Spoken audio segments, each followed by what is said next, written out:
बिस्मिल्लाहिर्रहमानिर्रहीम। फरमाते हैं नबी करीम सल्लल्लाहु अलैहि वसल्लम ने इरशाद फरमाया कि सब्र के 3 दर्जे हैं। सब्र के 3 दर्जे हैं। अतात पर सब्र करना, यानी अतात अल्लाह ताला की अतात करना, इबादत करना, उस पर सब्र करना।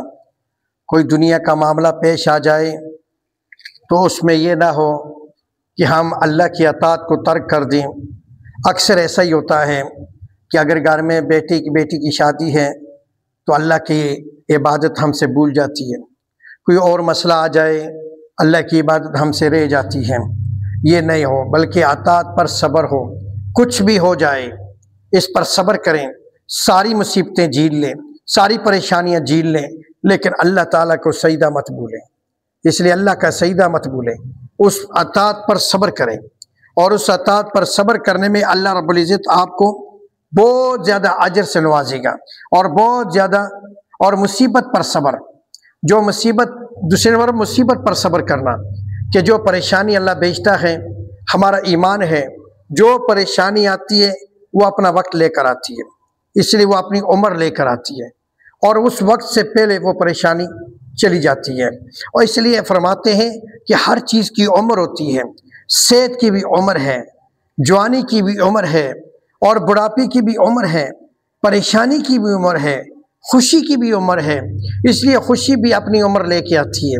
2 दिन खुशी है, उसके बाद गम शुरू हो जाते हैं। 2 दिन गम के हैं, फिर खुशी शुरू हो जाती है। तो ये अपना अपना वक्त लेकर आते हैं, लेकिन इस पर सब्र करें, इस मुसीबत पर सब्र करें, परेशानी पर सब्र करें। बीमार हो जाएं, अगर जेब खाली हो जाए, ये नहीं कि अपने से आपे से बाहर हो जाएं कि अल्लाह ताला मैं नेक अमाल भी करता हूँ और फिर भी मेरी जो है मेरा जेब खाली है और मुझे खाने के लिए कुछ नहीं। ये शिकवा है, शिकवा मत करें। इसलिए अल्लाह की ज़ात पर शिकवा मत करें, बल्कि उस मुसीबत पर सब्र करें। और तीसरे मतलब मासियत पर सब्र करें, यानी गुनाह पर सब्र करें। गुनाह पर सब्र यह है कि गुनाह का चांस मिल गया और आप अल्लाह के खौफ से पीछे हट गए। हालांकि सब कुछ मुहैया है, लेकिन आप पीछे हट रहे हैं। यूसुफ अलैहिस्सलाम को नहीं देखते, ज़ुलेखा ने 6 दरवाज़ों को 6 जंदरे 6 ताले लगाए, 6 कुफल बंद किए और 6 दरवाजे बंद करने के बाद 6 ताले लगाने के बाद और अंदर का हाई तलाक ताला हाई तलाक यानी अपनी तरफ बुलाया है। और यूसुफ अलैहिस्सलाम ने फ़ौरन अल्लाह से रुजू किया, फ़ौरन अल्लाह को पुकारा, या अल्लाह ये क्या मामला हो गया, मैं तो कुछ और सोचा था, ये तो मामला हो रहा है। अल्लाह ने फरमाया दौड़ लगा। या अल्लाह कैसे दौड़ लगाऊं, दौड़ कैसे लगाऊं, ये तो कमरे हैं।